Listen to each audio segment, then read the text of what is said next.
Yeah, I'll give you just a quick history of myself and kind of some of my experiences, and then we can kind of open it up for questions if that's okay. Um, so I started off my career at a place called Teams Design in Chicago. Worked there it's a product design firm.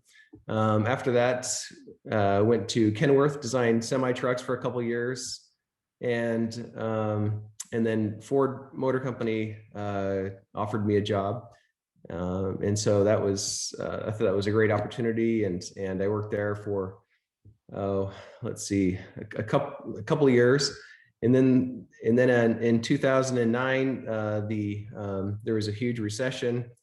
Maybe you guys are old enough to remember that, but it was for those that were in the working world. It was not a fun time. So actually, it was kind of cool because at that time, I my job ended at Ford, and I got a job in Ireland. Uh, so I went from Ford of Germany, in Cologne, Germany, and then I moved to Dublin, Ireland, and worked at a product design firm there. We did all the Logitech stuff. So Logitech speakers, mice, accessories, and that was a lot of fun. And then Ford called me and offered me a job back after that, which I worked there for 2 years. And then I did the Lincoln MKC, if you're familiar with that car. And I had a 2-year contract, and as that contract was about to end, I stopped by Vincenzo's office, and I didn't. This is kind of interesting story because I didn't know this at the time. When I went to his office, I was just going to the product design chair's office to see if I could pick up some more classes as an adjunct teacher. And I walked into Vincenzo's office, and he looked familiar right away, and I'm like, oh my gosh, you're the guy that I met at my garage sale 2 years ago. So when I was leaving Ford of North America and going to Ford of Germany, I had a garage sale, and I just sold all my stuff. And Vincenzo is a kind of a connoisseur of garage sales. I don't know if you knew that about him. But he stopped by my garage sale just as a random stranger, and we hit it off during the garage sale. We talked for, like, I don't know, you were there for probably an hour. Just I gave him a tour of the house. I tried to sell him my house. He wouldn't buy it. And so we met, we exchanged cards, and I forgot about it until about 3 years later. I stopped by his office, and I recognized him, and I'm like, oh, you're the guy that was at the garage sale 3 years ago. And so we really hit it off, and I showed him my portfolio, and I was asking for just adjunct classes, and he said, well, would you be interested in a full-time job teaching? He said something like, have you ever thought about teaching? And I said, well, I was planning on teaching when I retired. And he said, well, would you like a job? And I'm like, sure. So he offered me a job, full-time teaching. And so I did that for 6 years, actually, Vincenzo, 6 years. And so, but it was a blast. It was so fun. It was so fun working with Vincenzo, and so fun teaching students, and sharing a little bit of what I had learned in my career with those, and helping to kind of progress the career of other people. And so that was really a fun time in life, and it was very fulfilling to be able to help somebody else out and help other people out, and so that was cool. Then my wife and I wanted to move back to the West, where we're originally from. So she's from Oregon, and I'm from Utah, and we wanted to be closer to family. And so I started looking at places to work out west, and I got a job offer from a company called Nikola, and it's a startup company. I don't know if any of you have ever heard of Nikola Motor Company, but we design and manufacture electric semi trucks. And so I took that job, and I started off as a designer, and then I became a manager, and now I'm the chief designer of Nikola Motor Company, and geez, less than 3 years. So typically that's not how it works, but in a startup environment, things happen at light speed. It's incredible how fast things happen, because you have to get things to market quickly in order to survive. Similar to Tesla, Tesla had to get things to market really quick, or else they would have gone bankrupt. If you remember the history of Tesla a little bit, Elon Musk said that he was 1 month at one point in time, only a few years ago, he said he was 1 month away from being bankrupt. And somehow they pulled it together, and they got their cars manufactured and started selling them. I don't know if you remember that story about Tesla, but Elon Musk was actually sleeping at the factory at one point, and their production line was set up in tents out in the parking lot. And you know, Tesla is a wildly successful company now. They're valued at higher than Volkswagen.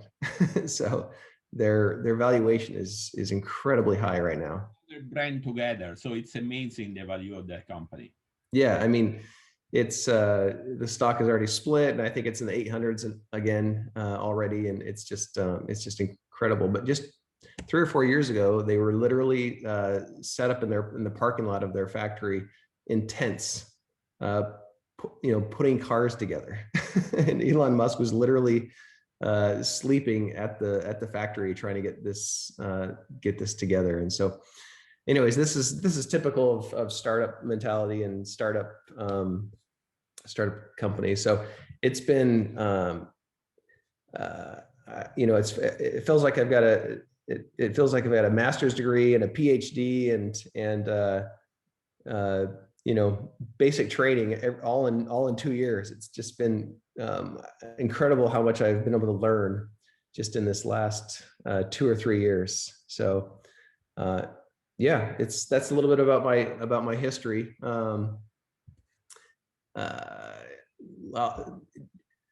Vincenzo, do you want me to just kind of go through, show my portfolio at all, or what did you want to? Absolutely. As we discussed, this is a kind of presentation technique class where they go through a lot of things, but will be nice to see, now that you introduce yourself, to show your work and to highlight some of the projects that make the difference, and sure, what the students at this level needs. Yep. And you can give a lot of advice how eventually to go forward their success. Okay, let me try to share my. Nice, because as you mentioned in your website, you don't have any work done with Nicholas.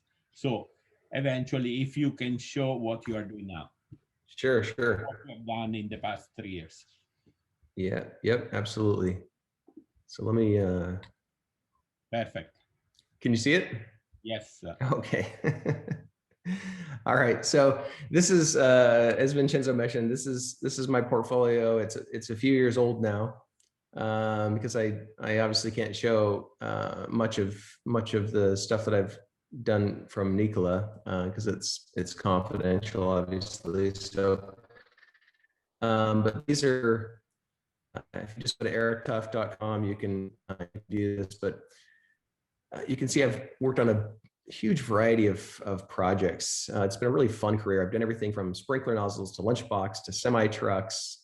At one point I tried to start a furniture company. I'll open that as well. You did. You started. I did do it. I did it. I manufactured stuff. I even sold some stuff, believe it or not. But that project's on hold for now. So, but it's not dead. Let's see here.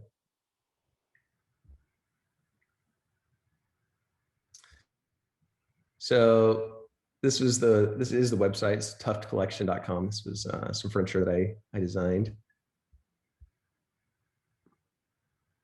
and that was a blast. It's my lovely wife sitting on one of our tables. So the idea was to do this really modern modern furniture.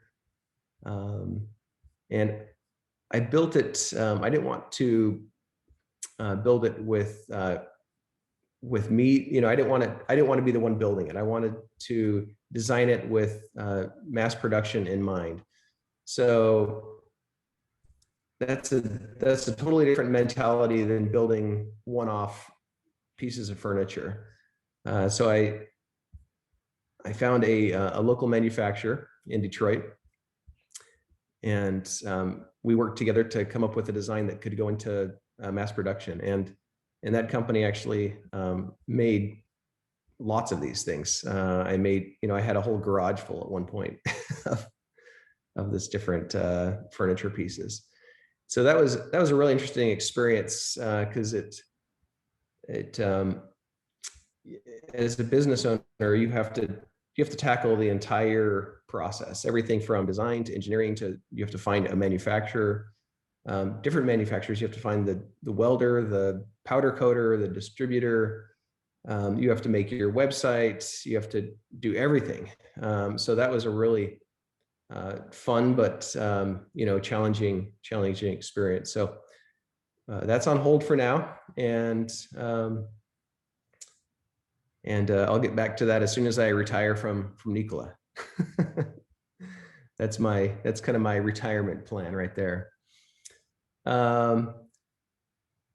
You go with some highlights here, and I also say to the students in case they navigate your website if they have some question. But you can proceed with your presentation, and if there's some project that you think are very relevant for you as a career, but also for the students, they should learn something about some of those projects. Absolutely. How much time do we have, Vincenzo? What time should I wrap this up?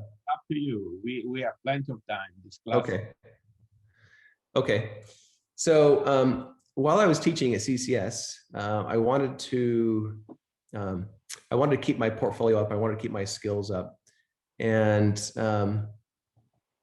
what I did to accomplish that was I reached out to a company called Astro. They're out of San Francisco, and said, "Hey, can I work for you during the summer?" And they said, "Sure, come on out." And so these are some products that I did while I was at Astro, and I just felt like it was really necessary to keep those skills up, so that I could teach, so that my skills were relevant. I could teach the students how to use Photoshop, how to draw, how to make models, et cetera, et cetera. And so these were some of the drills that I did while I was working at Astro. These are done in Photoshop, by the way. Originally sketched. I put a little, this is when I learned how to make GIFs. And I think a little bit of motion really helps a portfolio, actually. So showing some details, showing, you know, a short video or a GIF or something, showing some of the process, I think is really relevant. And not just sketching for sketching's sake, but using your sketches to show how something works or show the purpose of your product. I think that's really important. One of the things that I saw a lot when I was at CCS was students were sketching and putting those on in their presentations, but they would just put them in as a big like clump of sketches for the whole semester. So they would, you know, they'd have like 500 sketches on a page, and it was kind of confusing. You're like, okay, I get it, you can sketch, but why are you sketching? What's the purpose of your sketches? And so this was kind of an example. So to show what you would do with a sketch. So in this case, I was showing how to change the dial and how to release the check on a drill. So just a simple drawing can explain, you know, a lot. This was a simple drawing on how the drill hooks onto your belt. You know, this was just a simple sketch showing 3 different kind of graphic breakups in the very early ages. So sketching for a purpose, I think, is really important in your portfolio. You also need to create a kind of a user, like who it's for. It doesn't have to be like crazy complicated. Just a couple of simple pictures will really explain a lot. And what is your inspiration? What are you benchmarking from, etc. So, I mean, really, like 10 slides for a project is really all you need. And notice my first page here is kind of the glam shot, the shot that piques people's interest. So a lot of times I would see in portfolios, kind of, they would go backwards. They would start off with the benchmarking and the inspiration and who the user was, because that's the way designers think about it. That's how they put it together, right? But actually, you do it just the opposite. After you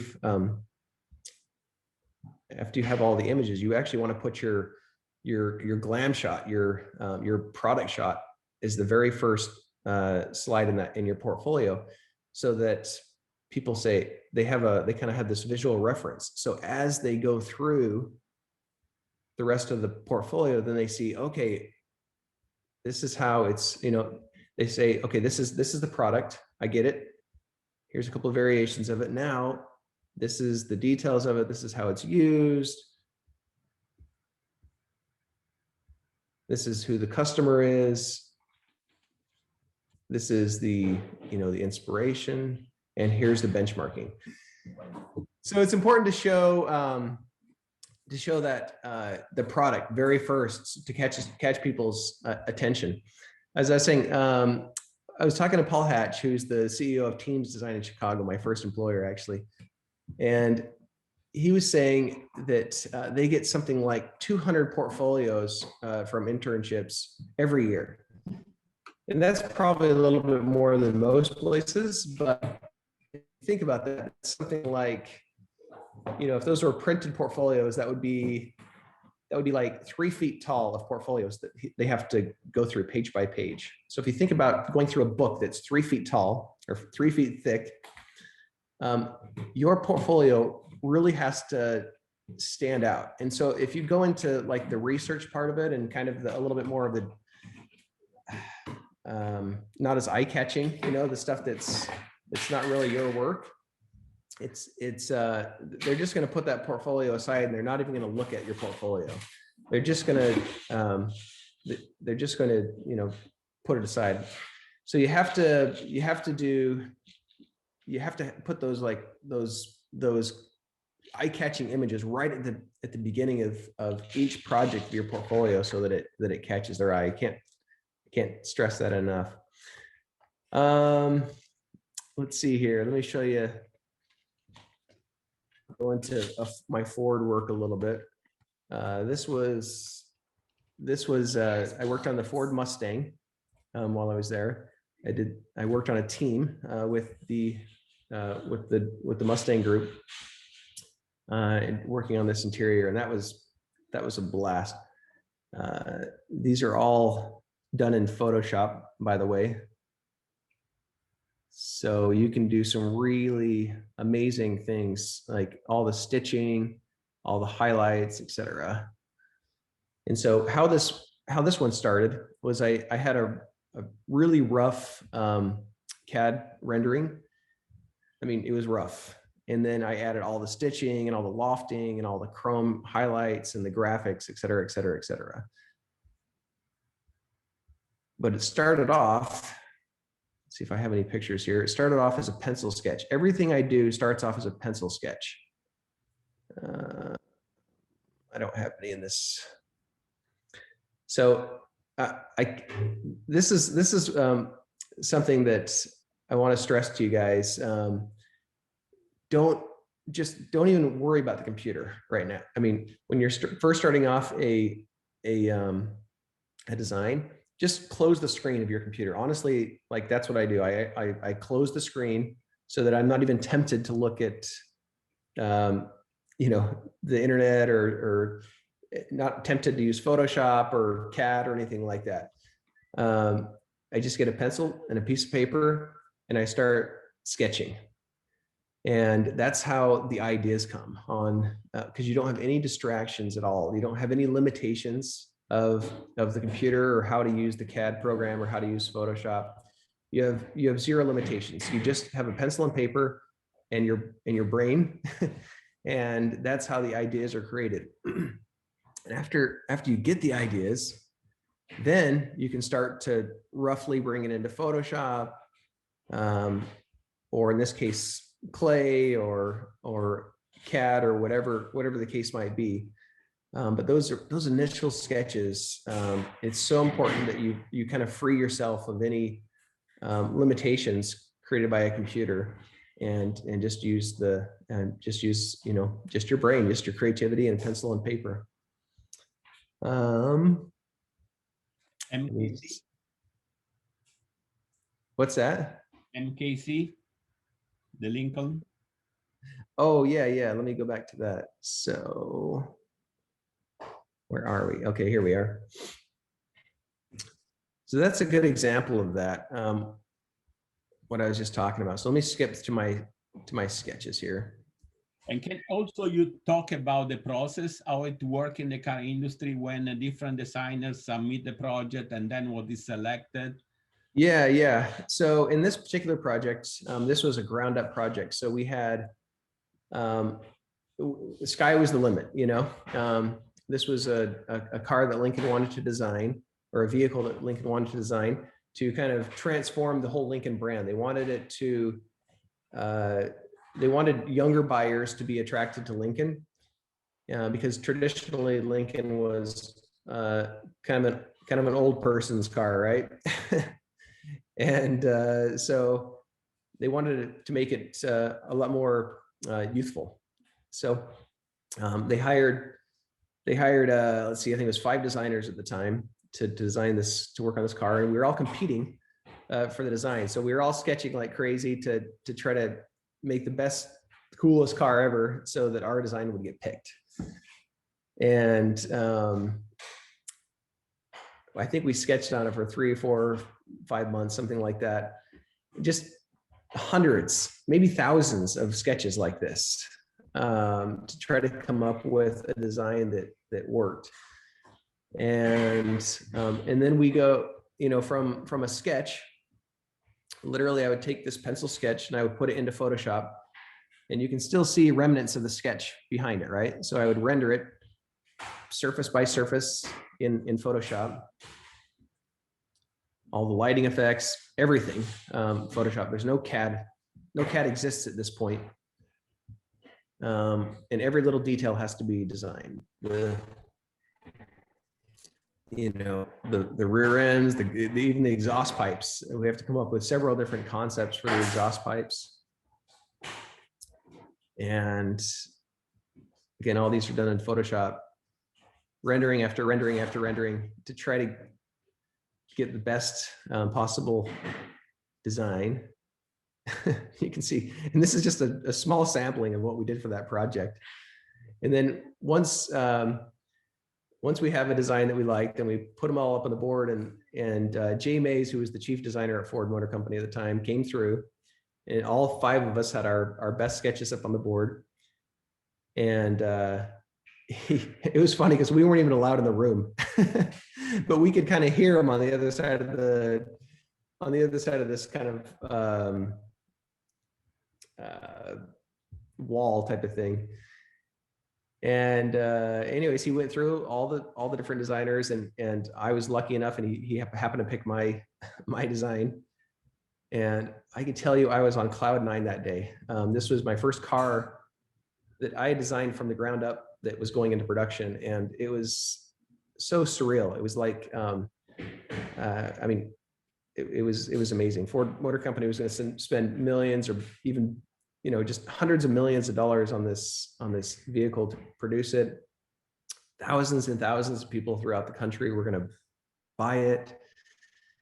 It was really cool. And I remember the first time I saw one driving on the road, I just sped up and just drove next to it just for a while and just took it in, took in the moment, took in the experience. It was so cool to see one of my designs actually driving down the freeway. It was so cool.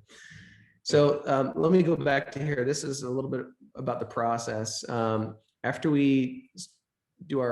our design is picked, then we make a full-size clay model of it. And so you can see this image here is that model. And then we spend months and months and months getting the clay model just right. And that's a huge process. And during that time, all the details have to be designed, the lights, the wheels, et cetera, et cetera. And at the end of the day, you have a vehicle. And this was the show car actually, but it was very close to the production car. So you can see it's actually very close to that original Photoshop sketch, which is crazy. That was a lot of fun. So go back. Okay, have you done with this? With the car? Yep. What I want to say, in this group, there are a big percentage of students that did the switch from transportation to product. Okay. In fact, great.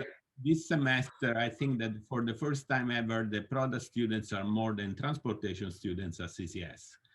So now, if you can show, what you learn on Transmode and what you did in the product industry. You show the drill, but you have a lot of other stuff, and how you balance the two different expertises. Yeah, sure. So the same process applies virtually. I would say the only difference is in product design, instead of using clay models, typically use foam models. I'm not sure if I have any. Let me see. Yeah, okay. So for this project, for example, for Logitech, we did literally hundreds, maybe thousands of these little, we call them foam sketches. And these were great because you just get a little chunk of foam. It's relatively cheap. And for a mouse, particularly, it has to fit into your hand ergonomically, or it's worthless. I mean, I think probably all of us have experienced a mouse that we didn't like. So we literally had boxes of these little foam sketches that we did. And so that was the biggest. That's the biggest difference in terms of the process. Other than that, I mean, it's virtually the same. You come up with a ton of sketches, you transform that to a model, and then from that model, you scan that model and make it into a digital format so you can build a CAD thing over it. But you notice how I said the CAD thing, it's very last. The CAD is there once you've completely figured out your design. Maybe 95% of the way there with your design, that's when you touch CAD software and not before. So and notice these models aren't super finished. These are literally just quick foam models, and then we take a pencil and draw some cut lines on top of it. This that you see here, that's an actual real mouse. So models don't have to take a lot of time either. They can be as quick as just a pencil sketch. But the idea is to really define what that shape is and what those graphic layouts are, et cetera, what they are before you go into the CAD. This was kind of a fun little project. I just took a Sharpie and made all these just random kind of drawings for a design that would go on top of the mouse. And so literally I took this Sharpie drawing, put it in Photoshop, and then transformed it right over to the top of my Photoshop drawing of the mouse. And by the way, these renderings that you see, they're not CAD. These were before CAD models existed. These are 100% Photoshop taken from this sketch right here. So it goes from this sketch, I scan that sketch into Photoshop, and I Photoshop right over the top of it to make all these drawings. So you can see the level of detail that I accomplished before I go into CAD. So that way I can take a Photoshop drawing and I can give it to a CAD modeler, or I can use CAD myself, and I know exactly what those shapes are going to be because I've already sketched it all out. So I think that's important to note.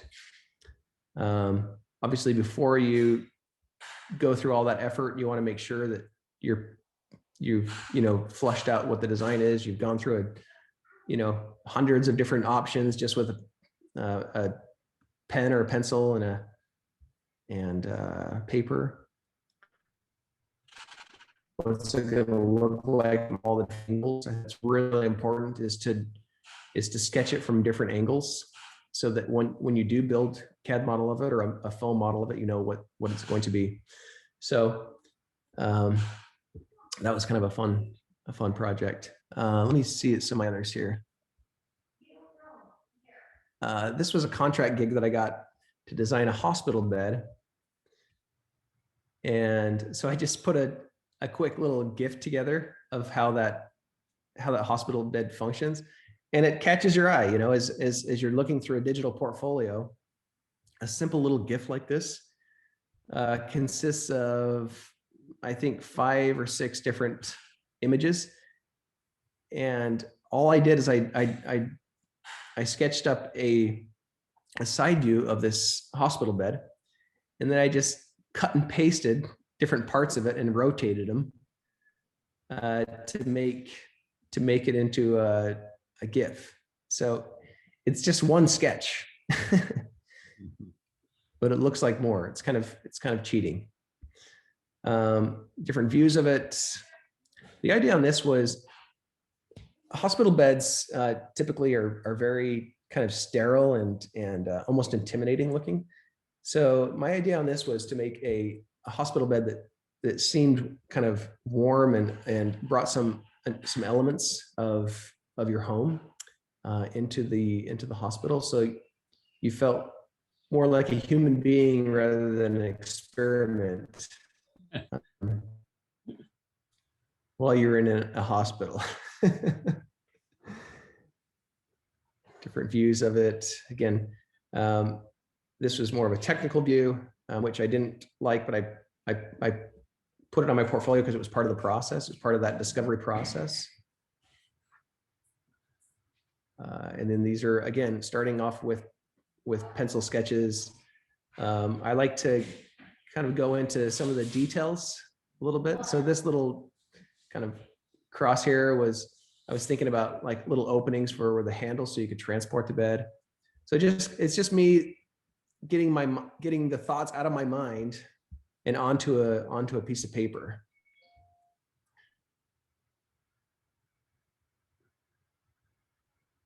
I must have been eating some potato chips at the time because I've got a picture of these Lay's potato chips, but they inspired me on different elements of the design.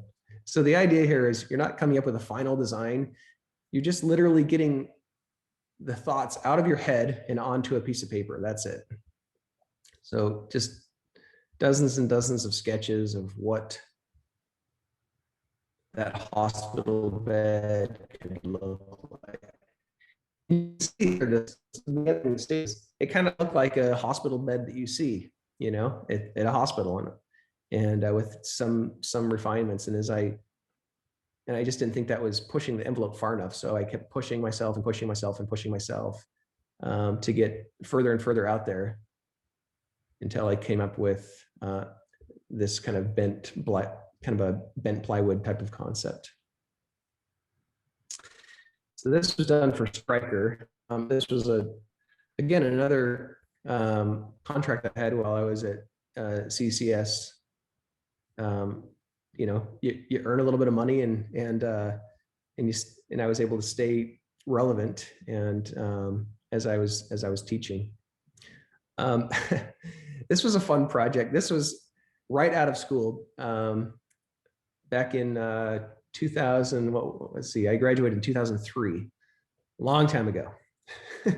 And so these sketches are kind of old, but I keep them in there because I'm kind of proud of them. This was my first product that went into production. It's just a set of hose nozzles that I designed while I was at Teams. And sorry, this is kind of slow and loading. But Paul, I just talked to Paul recently, and he said these sketches are still hanging on the wall at Teams Design, almost 20 years later. So that was pretty cool. But this was, again, this was so rewarding to see these go into production. I remember I was at Home Depot buying some paint, and I looked up at the wall and I saw. I happened to be in the aisle where I was passing by the aisle where the hoses are, and I look up. I'm like, oh my gosh, there's my sprinkler set, and I was so excited. I couldn't believe it. I just graduated from college, 6 months prior, and there it was in all of its glory. Just I bought the set of sprinkler nozzles, even though I lived in an apartment. I didn't even have a hose bib.